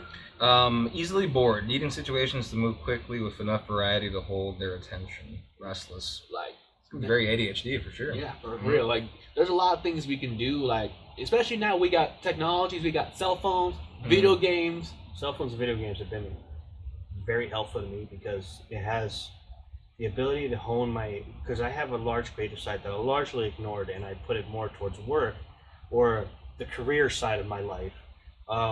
Which I consider it a big, you put on a big tie and the big suit to make yourself look important, but in reality, you want to wear that goofy hat, you want to wear that goofy shirt that you always wanted to wear, and you have it right there in the closet. You just never had to put it on because you think people will find it weird that you're not normal. You know what I mean? It's okay. I can tell you that because that's what it is, and that's what holds your attention. That's what keeps you going. So yeah, it's part of being creative, Part of being creative. Creative with your outfit, creative with your artworks, or like being creative with your mind. It's reflective. It's very reflective. Being good at playing video games. That's a skill set. You can get down. Absolutely. That's good. I appreciate that. Now let me make that a little more deeper. Yeah. What if those easily bored moments and no variety is talking about your relationship, how to address it? Further. That's a whole different thing. I'm not saying that about you two, but for those people who have your cognitive functions, because there's I've met some ESTPs and ESFPs that they don't want to work like this. Screw it, man. Like she doesn't understand my point, and that's it. And then the problems are never addressed. How do we talk to those people who are ESTP, ESFPs? As ESTP, I'm a mixture of two different things because I look at some certain things, especially the emotional aspect, logically. I do not tend to get emotional when somebody gets angry, when somebody gets sad. I think of logic first, and then I think of emotion second. So we have to find the underlying issue. This is, like I said, an advanced psychological technique. Yeah, this is the thinking type right here, That's right? right. On the side, I've been called bipolar because of those reasons like that. Yeah, because your feeling function, Isaac, is very balanced between your T function that You're emotional and feeling type, but you're willing to look at the logic. You're like, no, bring it on, dude. I have to analyze this. Otherwise, I'm wasting my time making a decision that might not have enough merit or might not help the problem. If someone's explaining to me like one of their issues, like they could be sad about it or they could be angry about it. Yeah. I'm like you were saying earlier, very just calm and very like neutral. Like there's no emotion. You're not seeing any emotion coming from us. It's stoicism. The stoicism can help a lot when it comes to certain people, but when there's, just imagine just as emotional as you are, your stoicism will not be received correctly because it's not showing the proper emotion that the person wants you to have. You need to meet them with the emotion of where they're at. Maybe not fully take it onto yourself, but show them through your actions that you're hearing them out. You understand where they're coming from. Exactly. I have issues approaching people who are back with like those problems, like comforting them. Like it's just not your thing. I don't know how to like confront them. Like everything's gonna be all right. Like I'm there for you. I'm hearing you out, but like the part of being like how do I say exactly to help your type of person out? Yeah, individually. Well, if anybody else has that question, I have an ADHD video series that talks about that specifically. This just happens to be the ESTP, ESFP it just one. falls into place. It just falls into the category. So anyway, if anybody else is interested, including you, I really recommend to watch that because you know who else had that question yesterday? Herbert, bass player Herbert. Yeah. He asked me, he's like, I know it means a lot to me, but how do I know what means a lot to other people? Cognitive functions, and especially the Enneagram test, the Enneagram. There should be a link down below for anyone who wants to take it. That is your biggest, that's like the motor, your biggest drive in life. The cognitive functions, these 4 letters, they're just, variables of what can, what defines you in certain moments. They can mix and match. Very basic. The Enneagram is really good though, because it really tells you, it's basically the trauma that happened to you first as a kid. That really sets your life trajectory. You can modify that, and you can definitely refine that, and you can even get skill sets of other, Enneagram numbers that might not be your own. There are 9 Enneagram numbers, each individual. I've been learning more about my own. I use that with clients I work with in counseling and in therapy, and it's really helpful. So I really encourage y'all, or anybody else watching, to watch the ADHD video series to learn the personalities, and to check out and take the test with your Enneagram number. When you take the test, be honest. Don't try to sound like $1,000,000. Don't try to sound like negative $1,000,000 and be completely pessimistic. Be realistic. Do I have trouble with this? Do I prefer this? It's going to ask you a series of questions. Take it twice. Be completely honest, and then read about your number. It's going to answer a lot of what we're talking about.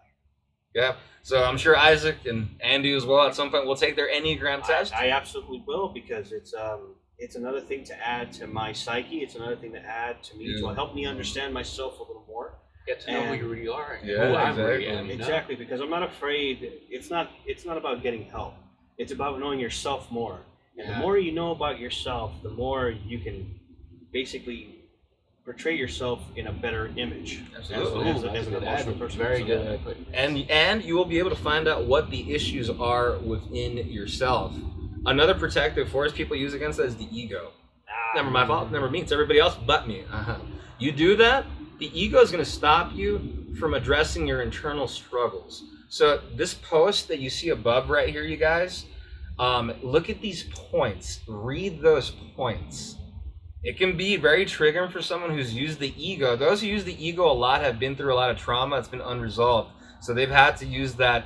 It's never me. I can dominate and conquer anything. A lot of people with ADHD sometimes have issues with the ego. Read some of these points on this post you're seeing on the screen.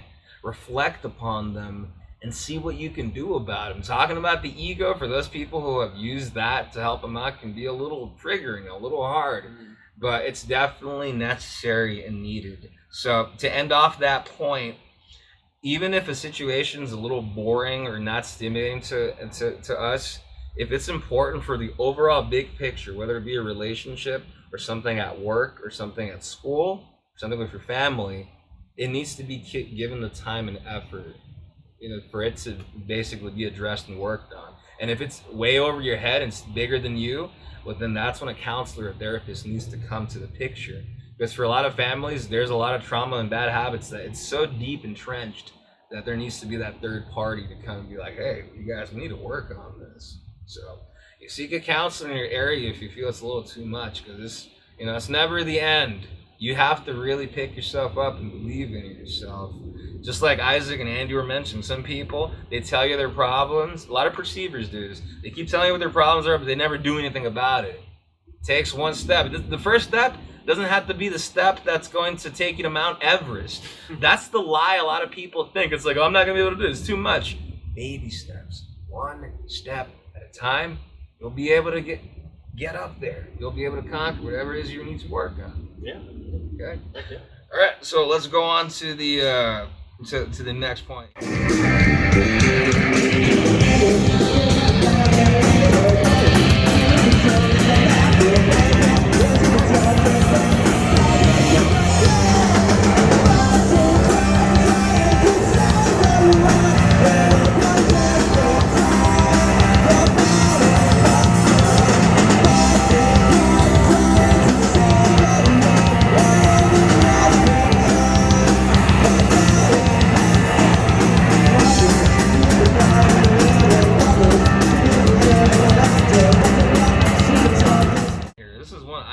Struggle with. Tend to challenge external limits or regulations. Rebelliousness. Man, oh man. Our teenage years were. I was about to say our turbulent teens. It's still even now to some extent. Yeah, the thing is that it kind of never leaves you. Yeah. It's also clouded in this wonderful thing called individualism, and that's just what makes you an individual. I think back in the day, even till now, we are still taught that. If you walk the straight and narrow line, you're going to be just like everybody else. You're supposed to do whatever you want, do whatever makes you happy. You know what I mean? It can be terrifying to some people who have followed that wonderful path of becoming a doctor or they studied extremely difficult. For you, that may be just like, whatever, I'll just do whatever I can. Or if you actually started studying and you were around people who didn't study, that's a form of saying, hey, I want to just do what I can. I don't want to follow what mom and dad tell me. I don't want to have to follow these guys and do whatever they want. I want to do whatever I want. And like I said, of course, it's also an emotional reaction to what has happened to you prior. I don't know what it is. For me, heck, man, it was either, constantly being pushed. You're constantly being pushed, so you don't want to go there. I was like, I don't want to go there. Seeing everybody go this way, I kind of just wanted to go that way. But later on in my age, I kind of went with them later on in my age. Now I'm kind of turning back because I should have gone there. Yeah. But yeah, self-reflection. It's very emotional, man. Self-reflection, emotionals, man. It's the ages. Yeah, it's the ages, right? It's the old time, I tell you. Hey, with his back. In our 30s, so it's it's different, but. At the same time, it needs to be reflected upon. The sensitive issues within the self stuff that needs to be reflected upon, one step at a time. If you feel you can't handle it, it might be tough. I really recommend that Enneagram test, like I spoke about before. You read about that, it answered so many of my questions growing up. Because my own Enneagram number, I wasn't aware that I was trying to get my intensity fix like musically in places where I shouldn't have. It's like I'm headbanging, going crazy on the guitar. It's like, Will, calm down, dude. This is a party for a bunch of 9-year-olds, man. What are you doing? And it's just like, oh, dude, sorry. I'm like, okay, I need to chill. I got into it. So yeah, that's just like one example of my Enneagram numbers issues that we like that charge of dude, give me that tenacity. It's like an adrenaline sort of I need to get pumped.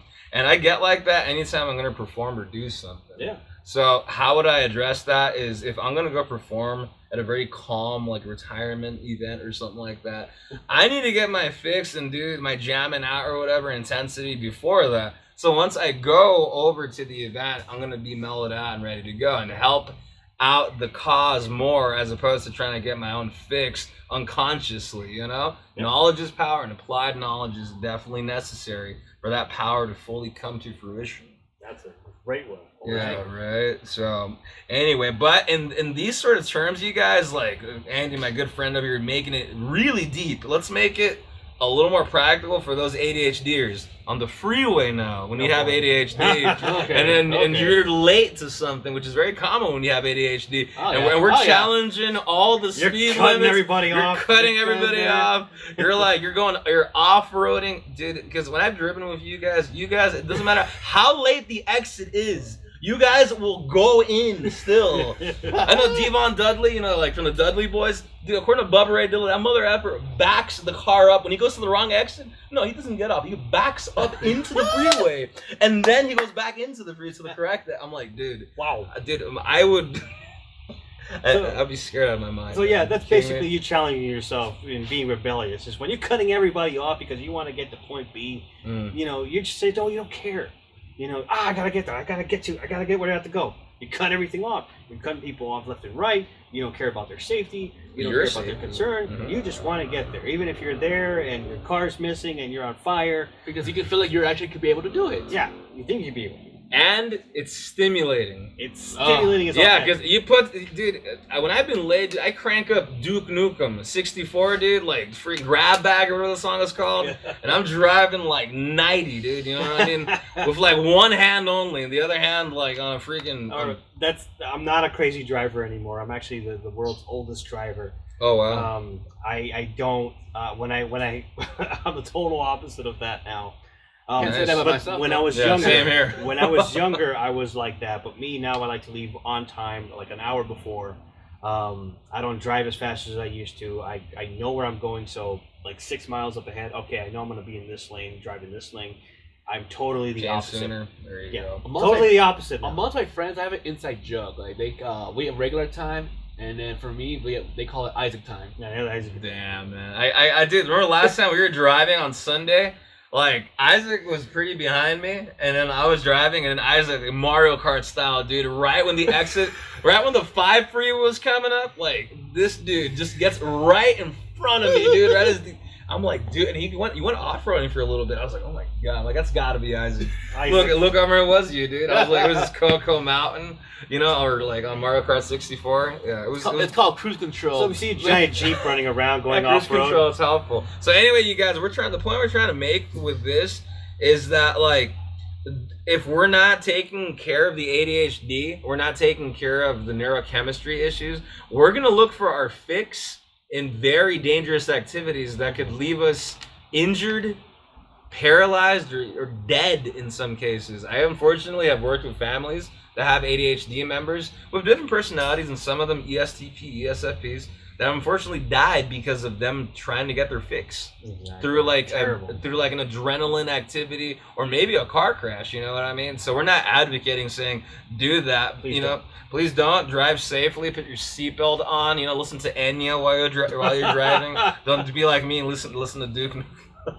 So anyway, I still listen to Duke Nukem. I just drive the speed 65. Limit. There you go. You got to be like Sammy Hagar, dude. You actually can drive 65. I can drive 65. Yeah, so you got to actually give it a shot. It's for your safety, because you got to realize it's not just you, it's those around you that you're affecting as well. If something harsh happens to you, guess what? You're going to impact those that love and care for you. Oh, yeah.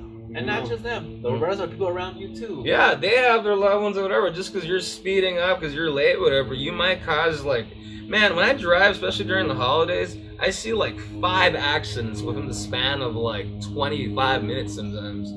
I'm talking multi-car collisions, so we got to be careful, folks. If we have an issue being late, just like Andy mentioned, use your app, leave maybe an hour earlier. What I do for myself is I have all my clocks and everything on the phone. Everything is 10 minutes ahead, because I always want to be ahead of the game and stuff. And if you have to be somewhere at 3, tell yourself in your mind, no, 2 p.m. is when I have to be there. I kid you not, it's going to help you be on time, because the ADHD brain, it accesses for the stimulation of, I need to do this by then, but we underestimate how long certain things take. So put a reminder that it's an hour before it is. If you're saying it's at 3, say it's at 2, and aim to get there at 2. The ADHD will take over, and then you'll probably end up getting there at 3 on time, even though you're aiming for 2 o'clock.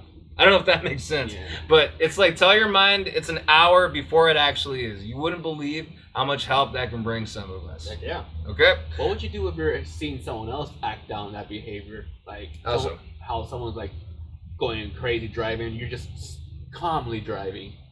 Oh, I see. Well, if you see something, because there's definitely those people that tailgate and do all that stuff. Back in the day, I used to put on some Ozzy Osbourne in the Zakk Wylde era, and every time Zakk Wylde would do a pinch harmonic, I would brake check the person behind me. But don't do that. Please don't do that. I'm a troll. I have a little story. Like I was Okay. driving on the streets. Someone was tailgating behind me. Yeah. I'm following the speed limit because I know that area there's a lot of cops. Yeah. And next to this guy literally, changes lanes, passes me, and next thing you know I hear a motorcycle. Boo! Oh, dude, At the spot. got caught. Yeah, The there you long go. schlong of the law. Can't beat that, guys. Right. So anyway, y'all, to end off that point, we got to be a little careful. A lot of the time, the reason why we're in a rush is because we're late to something. That's right. And if we're late to something important, like our job, like dinner with the in-laws or whatever it is, yeah, that consequence, if the consequence is brutal, we might end up driving brutal. So we need to, take care of ourselves and be considerate to those around us. Yeah. Okay, doke. That's very nice.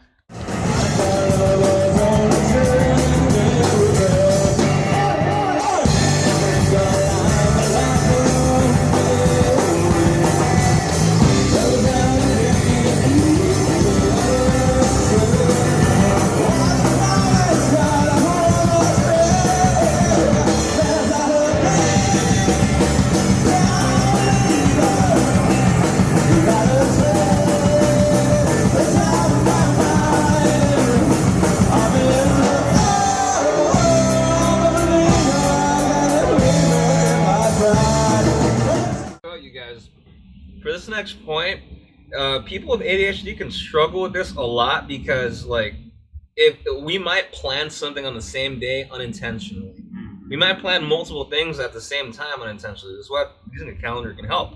But anyway, though, this next point: change priorities as quickly as conditions change. Unreliable. That is something that I was guilty of when I was much, much younger. I would say, I don't have to do this. I'm going to go do this. That was me constantly as a kid. But as I started prioritizing more and calming myself down and learning to center my thoughts without going bananas and saying, okay, well, this is important, but I also want to do this. So we can prioritize this first at the moment, and then we can go ahead and do A, or B, and however we like. The thing is that, and this is how I kind of treat myself to it. I have 12 hours from 6 a.m. to 6 p.m. to do what I want to do and get it done correctly. I have all that time, 12 hours. I know it can seem like very little to the younger folk, but as we get older, like you said, prioritizing becomes much more important because we don't want to disappoint people. It comes back down to being emotional. We don't want to disappoint people. We have to be courteous and we have to be respectful of other people's times. Because if you don't do that, then you are not going to be receiving the respect, that you deserve. The courtesy that you have shown. It's exactly as how that is. Me, like I said, I'm not really, unless it's an emergency change or plan, or the other person is canceled, then I will go ahead and make other plans a little more rushed. But like you said before, it's about calming yourself and learning how to prioritize. When the things are important to you, you will see what's important to you at the time, and you will know how to be courteous, respectful. There's situations where you can overbook yourself, where as a feeling type, you don't want to say no to anyone. It's like someone's asking you want to do something, and hey, I'm down, but then another person asks you to want to do something, or something more important asks you to do something. Like I'm always saying yes, I'm down. Okay, I'm gonna do that. Yeah. Because the feeling of saying no is very hard for especially feeling types. Yeah, absolutely. The conflict, the bringing up something that might not be liked. Exactly. Oh, dude, that's being very difficult. But it's like Andy was saying, it's a hierarchy of importance of, for instance, if you're making a promise to do something for a funeral for somebody, it's pretty important because that person's not going to get buried again. You know what I mean? Kind of a one-time thing. Yeah, it's kind of a one-time thing. And the other thing is, if the thing isn't that important, or if it's going to happen again, because for instance, an ADHD problem is that a lot of us, when we're tired or hungry and when we don't feel too good, we push ourselves because we don't want to hurt the other person. They don't understand, though, if the event we're going to is going to happen at different points, we have to be able to set the boundary, be like, you know what, I'm sorry, I know I promised to do this, but I've had a lot on my plate this weekend, and like I don't want to go and be, you know, in a bad mood or hurt anyone or do anything that I don't mean, you know. So it's kind of assessing whether, hey, it is the thing that like really of that much importance. Am I gonna, you know, am I gonna get hurt if I say something? Is the other person gonna get hurt? You'd be surprised how often the other person's gonna be understanding. Yeah. I learned that. Yeah, over the years. It's like, hard. You have to confront that. You can say no. You can be honest. Yeah, and instead guess of what? feeling afraid of getting that negative response. That's true. You can rain check it too. To add to a point to what Isaac's saying is, we can rain check. We like it doesn't have to be the end, but guess what? Though working with people with ADHD, the rejection sensitive dysphoria, It's a lot more strong. it is because they might not want to call you up for something because it hurts them too much. So how do we address it? For those of us with ADHD, talk about it out loud, dude. Be like, you know what, dude, I'm sorry, man. My RSD is going off the hook right now, dude. Give me a few minutes, and then, you know, I'll come back or whatever. I have a video for those interested, link up above, how to address RSD when it's happening and after it's over. So check that out, because that makes it really easy. Because I'll give a testimony for myself, is that growing up, I was around a lot of people with ADHD. So if I would say I can't do something or would it come through, they would take it very personally. They might start yelling at me. They might start telling me they don't want to be my friend anymore. They might even start trying to manipulate me because it hurts them that much. So I kind of was like, okay, I don't want to tell people no. So I would always, you know, try to push myself too far over my limits to come through for somebody else because I don't want to get like that. When the reality and truth is, some people might overreact, but then there's a lot of people that won't. Absolutely. So we have to know how to address it and how to address it little by little. But most importantly, set that boundary for yourself because you matter. Yeah. You don't have to go somewhere where you're feeling horrible and you might pass out because guess what? If you're really tired, you might crash. Yeah. You know what I mean? Or something like that. Or you might get really angry and do something or say something that you don't mean. So we need to keep ourselves on check, you know, to get going. So very iffy point in many different ways of looking at it. But very touchy point. yeah, but it definitely can be addressed though. I think a lot of perceivers have an issue with this. Absolutely. People with J function can too with ADHD, but I think perceivers though, because for us it's like very spontaneous. It's like, oh dude, wait a minute, we can go here instead of there. Oh well, let's go here. I'll do, let's do that on the spot. Yeah, but what about the emotions of the person or people or group of people we prompt? You see, that's where we have to balance it out, you know? So it's not always about the fun, it's about the importance of what's going down. Right on. So I'll take it. Yeah.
Next point, have trouble solving underlying or intractable problems. Tend to avoid issues they do not understand, especially if unrelated to their skills or interest. Oh boy. This is hard, especially for people with ADHD, because that means we're not going to be stimulated by those interests, which Yeah. is hard, man. Yeah, trying to fake interest can be a very, very difficult thing.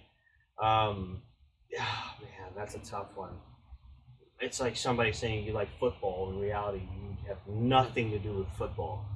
It's just like you're trying to pay attention, but you're just like, oh, okay, I need to do something else. Oh boy, You're doing it for support reasons. yeah, but you Yeah. don't want to be, you don't want to be that person, but you're gonna have to be that person because the thing is, they tend, sometimes they don't understand that it doesn't hit you as it hits them. You know what I mean? Yeah, and vice versa. Some stuff we talk about, people are like, Not give a even crap care. about. Yeah, they Yeah. don't even care. As an INTP, I've come to the realization that many subject matters and conversations that I want to have, I'm never going to have in my life.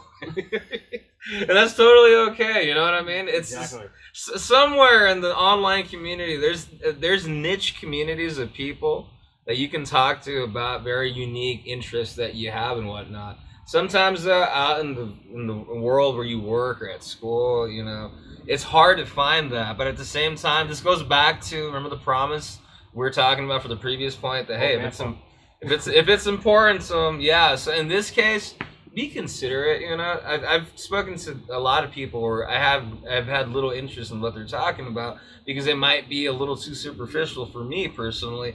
But at the same time, I see that it means a lot to them. Yeah. So I'm like, okay, I'm gonna be considerate to it. You know what I mean? So that's the advice I would give to you. You don't have to sit there for 2 hours with the person. Just talk to them, make a good point, make them feel like you're hearing what they're saying. Yeah. Make them feel cool about it, and then tell them a little bit about your stuff. And especially if they spoke to you a long time about their stuff, then yeah, they're gonna have to sit through your stuff too. You know what I mean? It's a two-way street. Yeah. So, but Unless you're a professional. yeah, unless you're a professional, just don't care and you just want to head out. But at the same time, though, it's hard because the other person might not be able to do that back to you. Exactly. Oh, and that can lead to resentment. The RSD can be hit as well. So it's tough. Hard. Yeah. So just be aware of it. Being aware of RSD and being aware of the different interests, and just try to be considerate. That's the bottom line. There you go. Everything was all good until when I ripped my pants. I thought of everybody on my side. When I blew it all sky high. And now she wouldn't even talk to me. All because I ripped my pants.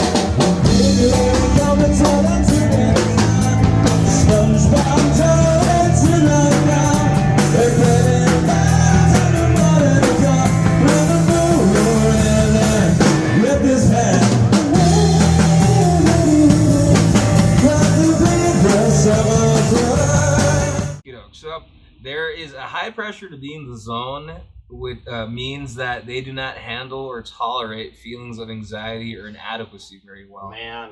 Ooh, that's pretty deep. Yeah, that I could tell myself that one. That one is because I work at a hospital. I'm not gonna say which one, but as a medical professional, sometimes you feel in the zone. You have to kind of be there, and if you're not skilled enough or adequate enough, and your anxieties take over when there's an emergency situation. Remember, this is a hospital. Everything's cramped up at 10. Somebody's life is on the line as a medical professional. So you kind of have to take a back seat if you can't do it. Otherwise, that person can go, and it's very, very difficult to put that in there, especially when you cannot handle it, or somebody tells you, let's say if somebody tells you, hey, you told me you could do this and now you can't. Like, I don't see you doing it correctly, How do you take that? Yeah. You're gonna feel, oh man, like you're gonna feel so anxious. You're gonna feel like, oh God, I can't do anything right, and that's gonna affect you and put you down for the count. Solving that one is a tough one. It's a lot of reflection on that one. Yeah. So being in the zone. ADHD, a lot of impulsivities. People are going to want immediate results Yeah. Exactly. right away, especially with these things. Yeah, we want it now. Like Instant gratification. It's the era we're in right now. A great one for me. When I want to purchase something, somebody wants to buy something for me, but I see it right there and I have the means of getting it, I'll go get it myself. I'm impatient. Music gear. Music gear. Oh man, there's so many memes about guitar pedals, guitars, and Yeah, it's hard for some people for sure. So, absolutely. Or even car gears too. When you want to fix up Oh, something in absolutely. your car, You want to modify your car, dude? Yeah. Man. It's a lot of things you can do. It's those impulse buys. And folks, I don't want to discourage anyone, but commercials on phones, they're not going to get any easier. Eventually, you are going to be seeing those apps where your face gets transferred into the thing or the person? Eventually, you're going to start seeing yourself shredding on that guitar. Even though you don't own it, it's going to be the visual representation of you playing it, eating it, going to the place or whatever. And it's going to make it even harder to be like, no, because you're going to be like, dude, I would sound great with that guitar. Buy immediately. Take my money. You know what I mean? Exactly. So the impulsivity of the ADHD part, at that point, maybe getting treatment for the ADHD, working with a counselor or an ADHD coach will help you out, because the impulse buys, financial troubles within the ADHD community is very common, unfortunately. Absolutely. Like, there's no reason why you have to burn yourself to the ground buying that sweet guitar that you've always wanted, but you have ignored your other responsibilities. That is very impulsive. That is very emotional, because you're trying to fill up something that's been gone. So for me, when I come to my purchases, of course, I think about everything I have to do. My expenses are already paid. This is just a little extra. So always be responsible. Always be responsible to yourself.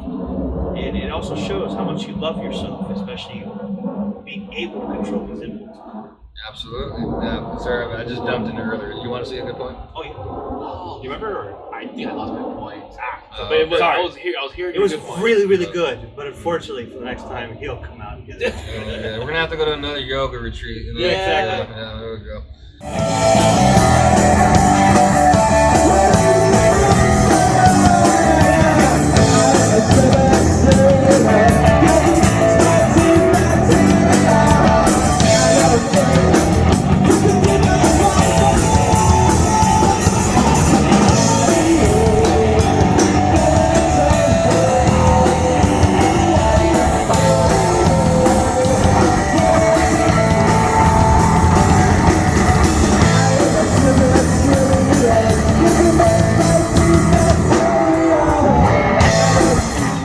Difficulty seeing when they are overstimulated and close to exhaustion, and have trouble developing a sense of their own limitations.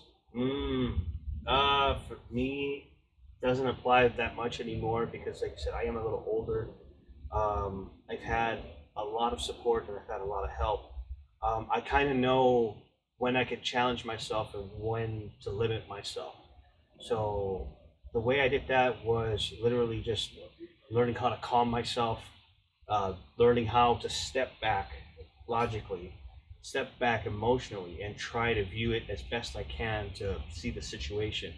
In some ways, living by your means can be something, but you have to be able to see the entire picture, which sometimes, as an emotional person myself, it's very difficult to see, because you think with your heart, not your mind. Sometimes it's very difficult, but because I'm a lot older and I have had time, I've had support, I have counseling, I've had counseling, I've learned how to calm and not to be overstimulated. However, that doesn't mean I don't let myself get overstimulated. You have to, because how are you going to enjoy your life? Yeah. Fulfillment. Exactly. Yeah. You feel fulfilled. That's one thing. Or Isaac? Yeah. Like, you gotta be able to fulfill your your needs, you know? Like, sometimes, you want to, like, shred on your guitar, play some drums, you know? Like, Yeah. all that's fun, you know? It's necessary. I would say for people who, because there's coping habits. This picture you viewers see up above right now. Some people, their coping behaviors might be workaholism, where they become a workaholic, or they avoid the problem completely. So for those people that become workaholics, at this point, when we overwork ourselves and we want to have a good time or de-stress, we might go really overboard. Yep. We might do something that we're like, oh crap, man. And so what to address what Isaac and Andy are mentioning is we need to give ourselves the self-care and a break a little more frequently, not let the popcorn bag explode to the point where we have to go to Vegas and then, do X, Y, A, B, and C and all this stuff, and then after wake up the next day, what the hell just happened? I'm $5,000 down the hole.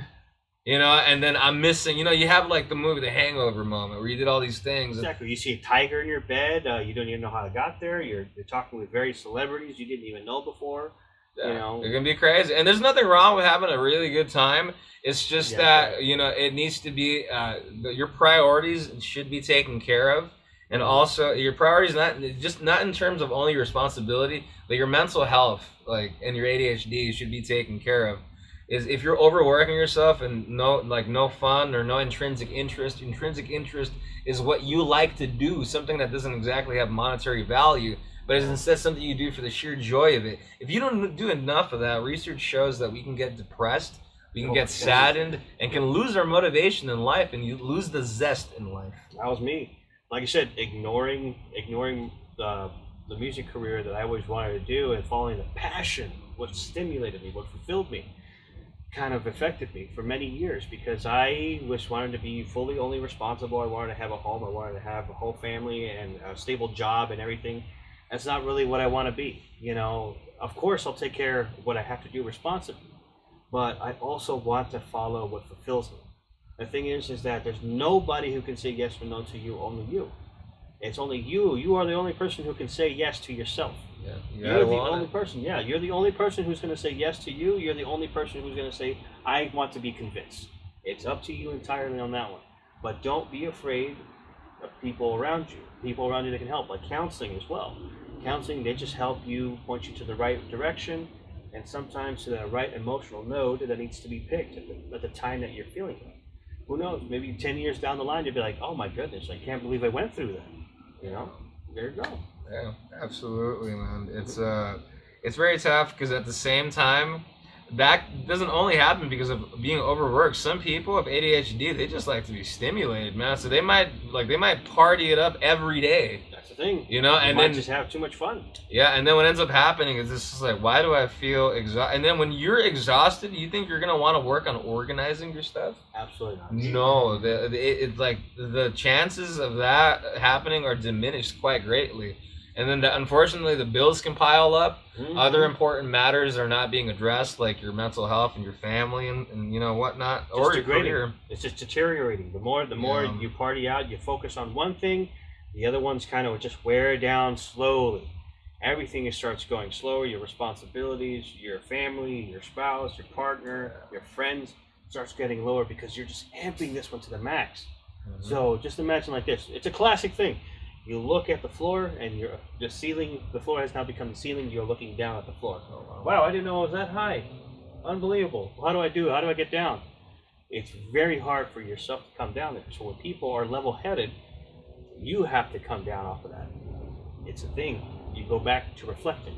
Yeah, that's really deep. Really deep. You gotta know who you are when it comes to that. It's like analyzing how you are and everything when it comes to like trying to have fun, but at the same time you gotta be responsible for all your things you need to be responsible for. Tricky slope. Absolutely, dude. I mean, I think us three over the years, we definitely have had a heavy workload, but we have a good time every time. You know what I mean? Because we make it a good time. Because we make it a good time. That's another thing too. Is like I want to quote a very simple character, if you will, but Sean's dad in Joe Dirt. You know. Oh wow.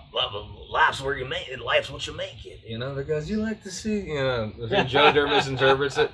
So it's true though. That piece of advice, such a quotable movie. What's the quote? Life is what it's about. What you're making. Your view and perspective of life. Look, I've studied psychology. My brother, my friends here have studied, the social sciences, and what we've seen a lot is that your perspective of life, that really is going to set the tone for your behavior, your actions, and what you do and what you don't do.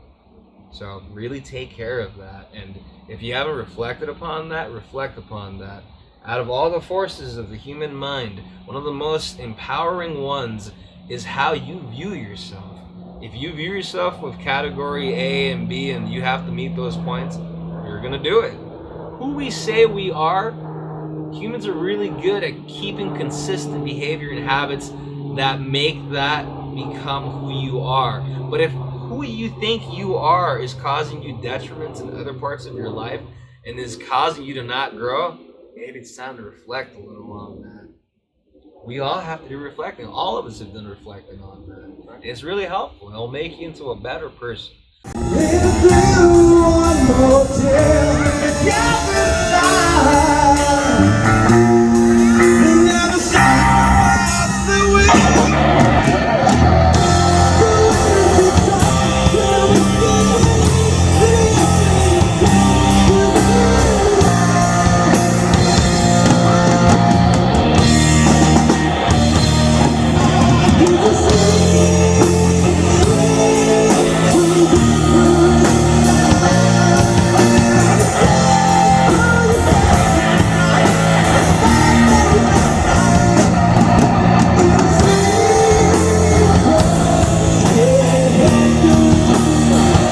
Now, let's move on to the final point here. This is where an ESTP and an ESFP are they just feel miserable. Oh boy. Some of these are going to hit home for some people watching, some of these are not. But usually, when an ESFP or ESTP are in an environment that has these things going down or not going down, it's not going to feel too good. So, let's get into it. How SE DOMs can be triggered. What to be careful about. SE DOMs can be emotionally triggered in a variety of ways, such as being judged as immature or superficial or incompetent, feeling that others doubt the legitimacy of their talents or achievements, not receiving positive feedback for their work, being criticized when they have put out a lot of effort, spending too much time with overly serious or impractical people, working with inflexible, cynical, uncooperative, incompetent people. You guys, I hate that too. Just gotta say. Oh, being pressured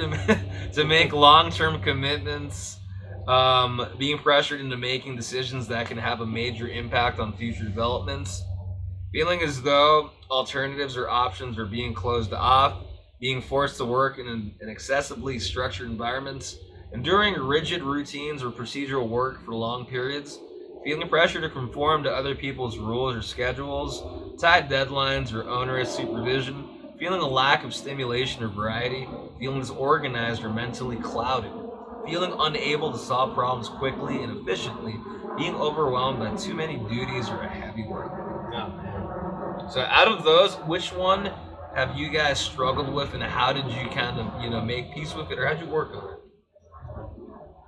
And here's the thing, if you want to take a look. Yeah. Oh, no, I got it right here. Okay. I'm good. I have my notes. I've been a good boy. He did his HW. I tell you, oh man, the thing is, because of my mentality now, a lot of this does still apply, but to a lesser extent in some ways. The impact is still heavy on my end, especially when reading because of the jobs that I've done. I can just imagine doing the 9-to-5 thing for me is not the most wonderful thing. However, I do enjoy the one-track kind of thing because I am not a big multitasker. So I do enjoy working one thing at a time. But the funny thing is, I have to make that one thing a variety of things. Interesting. But the thing is, as well, is the lack of stimulation. If you always are there 100% of the time, you're just not there. Maybe your heart's not into it anymore, and then you start realizing that your life's not together. It's not where you want it to be. It's like there's a large amount of disorganization, and you don't know where to put it. That can be a very, very troubling thing. And also, just keep in mind, to some of these people, you're not doing what you wanted to do. So now you're thinking about it every time. You're cycling it through your head every time you sleep, every time you wake up. You're just like, oh my God, I wish I could have done something else. It's just so terrible. It's like you started. That's the part, mentally clouded. You just don't know what you're doing. And your headspace is all within that. Yeah. You can't go back to the past. Yeah. Yeah, because now you know. Yeah. Now you're aware now, and it's like it's heavy on your shoulders. Absolutely. And just imagine feeling unable to solve that issue. Because let's say you couldn't go back to school, or you don't have the mental capacity to go back to school, or school's not for you because of whatever certain issue that might have happened in your past. It's just not approachable anymore. You're going to have to go back to work at that A to B job because it's only what you do. You're afraid to go to other things. You're unmotivated because of all the stuff that has weighed you down, all the stuff that has weighed me down. is a very, very difficult thing to do. It's things that being able to put it together, A and B together, is one thing. But also, just imagine trying to solve problems efficiently can be also a very, very damning thing, because the thing is, that's what your job requires you to do. Your job requires you to solve problems every day. And when you can't do it, it shows your inadequate feelings. You're an inadequate worker. You can't do it. You're terrible. And that is trying to solve that. The thing is stepping away from that. Taking your time and seeing what you want to see, seeing the vision of that is. Sometimes it's cruel reality that tells you, hey, you know what? This is how it is. You don't have anything else, but you have to try to make the best out of it. That's one way to do it. Otherwise, sometimes you're going to have to look deep into yourself and say, I need a drastic change. Yeah. And that is a very difficult thing sometimes. Some people can just, bam, okay, I'm going to go ahead and change tomorrow or today. Doesn't matter. The thing is, you decided you want to change right then and there.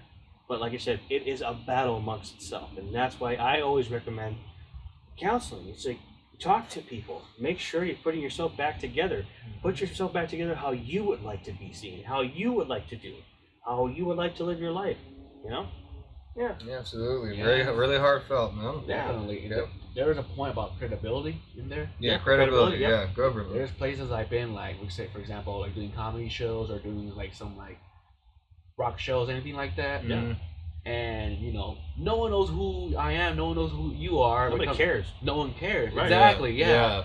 So the credibility is like, who are you? And like, how did you get back here? Type of situation. Like, and like, and once you show really who you are, like, your skills and everything, it all changes. Yeah, because you have gained the respect of the people there, you know, or the person you interacted with. And now, what do we say to those people who can't do that, though, who have ADHD, and the struggle of that, like, is tough for them? What would you say to those type of people? Honestly, I mean, as cliche as it says, you just got to keep trying. Yeah, work on your stuff. When you have ADHD and RSD, though, the rejection of a failed gig should not tell you, it's the end. They can't. No. Exactly.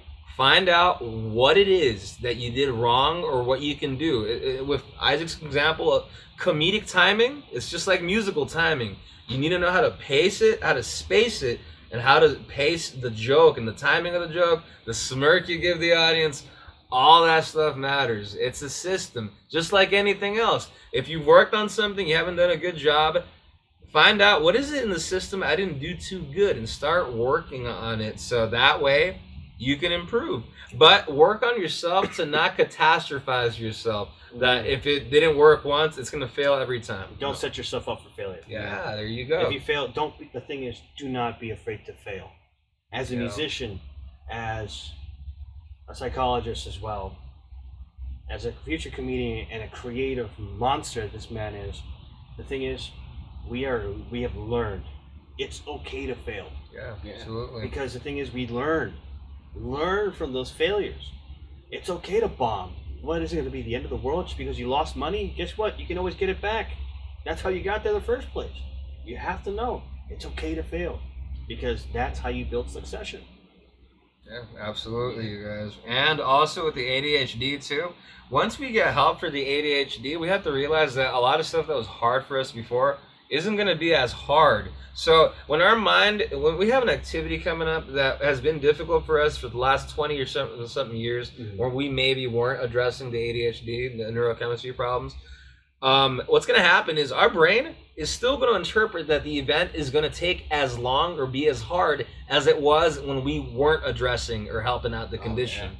So that's what's happened to me. I'm like, oh, dude, I got to do this. I better get ready. It's going to take me 3 days, sleepless nights. I'm going to have to, and then I'm like, and then the crazy thing is, since I'm taking care of the ADHD and I do the activity, I get it done like in an hour. And I'm like, so as I was saying in my previous point, sometimes our mind is conditioned to interpret what has been difficult in the past will be difficult again.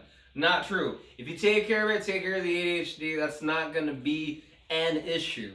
So, to end off for today, I just want to thank my brothers in arms over here for accompanying us. I hope their sentiments and their heartfelt words can make a difference to you, your loved ones, or your friends. If you found this video helpful, share it with someone you care for. Anyways, folks, that's it for today. Sending you off. Take it easy. Have a good night, a good evening, and a good morning, and the rest of that jazz. Take it easy.